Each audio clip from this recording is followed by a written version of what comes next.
Edhe i kam taku fëmin, ka qenë hera parë, të thëmë drejtën, herën e parë nuk i kam prezentu se nanë, pëse i kam pa që fëmija së më ka njoftë. Nuk të ka njoftë fare? Edhe? Të ne im shku gradualisht. Ka pas kohë, vikenda. Si ishte reagimi i vajzave kur për herë të parë t'ju afrove edhe?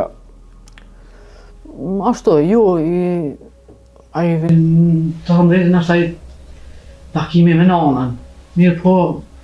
Ti fillimisht nuk ju tregova se jam nanat, do të thonë nuk kanë arrit me njoftë. Jo, sepse nuk desha mi ngacmu fëmin në atë pikë, për disa me ditë qysh i kanë përgadit ata që i kanë folë për mua. Që mos mi lëndu për zhvillim tutje. Mirë po mandej i tharë vajzës të madhe se kur kemi nanën, ka shku në Gjermani, ka qenë keq më shëndite më shëru, ta në pas të gradualisht.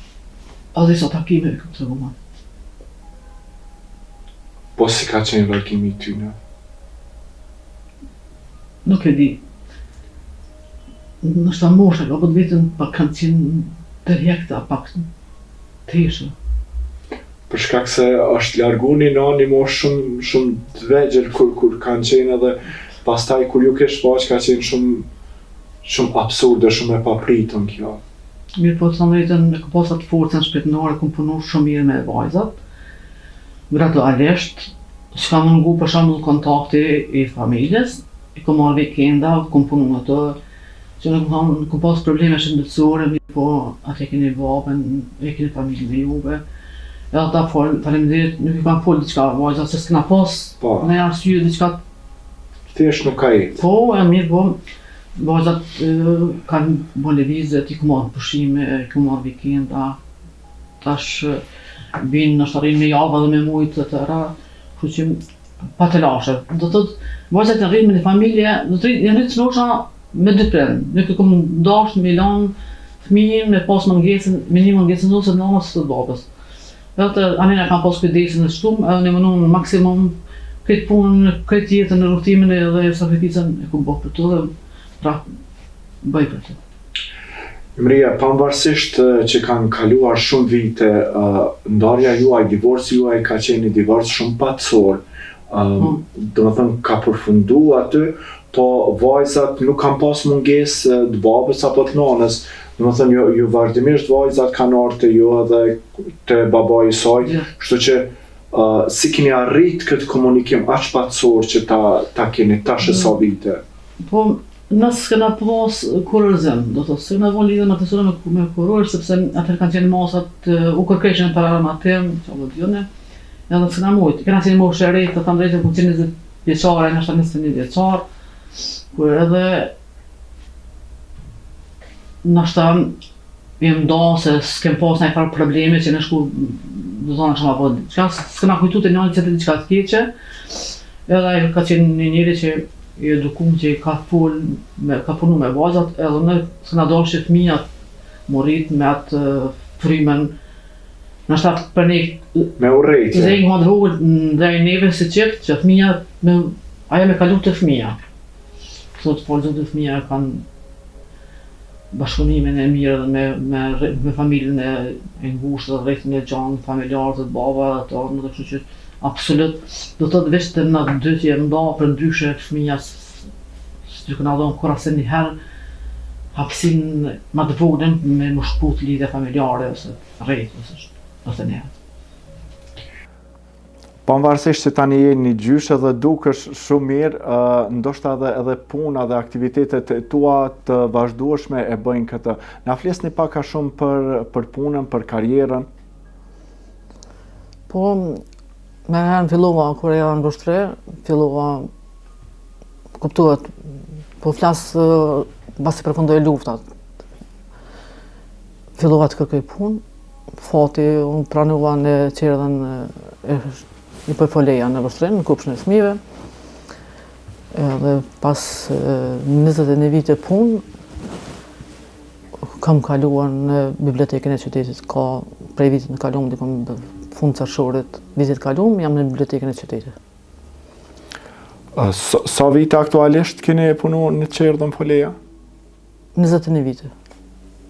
Në Qerdhën Foleja keni punuar si mirëmbajtse, po pavarësisht që ju keni qenë aty mirëmbajtse, ju gjithmonë keni qenë aktive, domethënë aktivitete të ndryshme kulturore, duke marrë parasysh edhe shkrimet që vazhdimisht keni shkruar dhe nuk keni dorëzuar asnjëherë.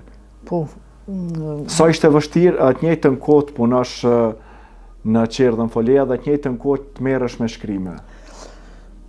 Ta tham drejtën, një diçka, se di, unë po nisa për veti, kur diçka e dënë, besoj që e realizon edhe gjon kohë. Jo pse s'kam gjetë kohë për këtë pjesë, po kur kam shkuar në shtëpi që kam përfundu punën ose jo merrem me diçka me letërsi ose në pjesë të aktimit diçka.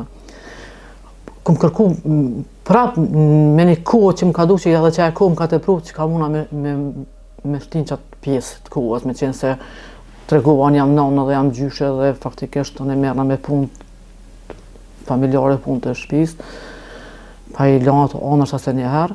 Jam të thëmë drejtën pak nështë edhe jam një femër vege për kushtuar në familje. Mirë po kom gjetë kohë, sepse këtë pjesë letërsisë e duan edhe kom punu prej shkollës fillore, ka qenë disa revistat e shkollore, ku fillu gradualisht ka pak nëjë poezi dikon ato këto me botu. Edhe kom punu ma shumë mas luftës, kom filluar nështë vitet 2017-18 me se redaktore e librit ose recenzente e librit dikon autorëve tjerë, jo të librit, sepse ta ndrejtës s'kom pas mundësi financiare, s'kom pas... Akoma pa botu në një libër e ki fjallën? Po, pa botu në librat e mija, do të s'kom punu të veprat e tjerëve. Mirë po e di që tani me bashkëpunimin me shtëpi botuse e tjera, të je pa punën temë, edhe se si me një libër, i tregova që për hakmjetën financiare, se anë fillova me librin e parë, di që kam dalë me librin e parë në Kufit e Harresës në 2018. Pas 2018-ës, Kufit e Harresës, kam vazhdu prapë me poezi, kam tregime, rrefenja për fëmijë, me qenë se me punu në kufshën e fëmijëve me fëmija dhe mos me të lindë vargo, konë pa mundur, më konë njëri që i kom përcjell, edhe pse se kom pas profesion, për shembull profesion edukatorën, kom përcjell çdo lëvizje të fëmijëve, aktivitetet. Më ka interesuar gjithçka, ndoshta edhe plan programet, edhe televizja të fëmijëve, edhe kështu që e kom dashur atë pjesë sepse i du fëmin. Edhe kom shkruajt edhe për fëmijë, edhe i kam mbledh librin, është Rrëfenja Foleja ime, e kom quajt librin, edhe i kam rrëfem fëmijët e kopshtit Foleja. Ta kemi me mësueset, me nxjesi, aktivitetet, kështu që e kom dashur atë pjesë letërsisë, mandej me monografie. Mirë po, është tash ka dalë për shembull nuk e di para një muaj, promovimi që u bën i librit tash Tharma shqiptare, roli dhe sakrifica për ADD.